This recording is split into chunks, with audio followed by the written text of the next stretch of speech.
হাফিজ মোহাম্মদ নোমান শেখকে সম্মানসূচক পাগড়ি পরাচ্ছেন আজকে ওয়াজ মাহফিলের সম্মানিত প্রধান বক্তা হযরত মাওলানা খন্দকার গিয়াসউদ্দিন বেলালী সাহেব, খতিব বায়তুল আমান কেন্দ্রীয় জামে মসজিদ, নবাবগঞ্জ, জয়পুরহাট, ঢাকা। আজি আমি ওনাকে ডাকছি, প্রথমে কল দিয়েছি স্যারকে, আমি কল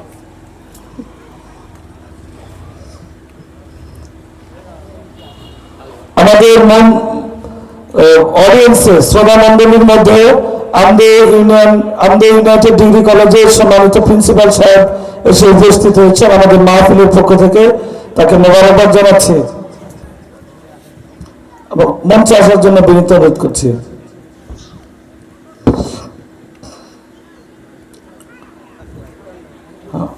আচ্ছা, অভিভাবকদের, নোমান শেখের অভিভাবকের যারা অভিভাবক তারা আসেন। এখন আব্দুল ওয়াহেদকে, মনির হয়েছে, আচ্ছা, আব্দুল ওয়াহেদকে সম্মানসূচক পাগড়ি দিচ্ছেন আজকে প্রধান বক্তা। মাশাআল্লাহ।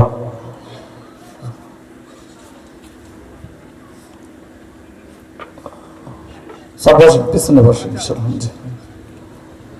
সম্মানসূচক পাগড়ি আজকে টুপি পরে দিচ্ছে অভিভাবকদের আমাদের মাদ্রাসার সম্মানিত শিক্ষক হাফেজ জিল এবং হাফেজ গুলাম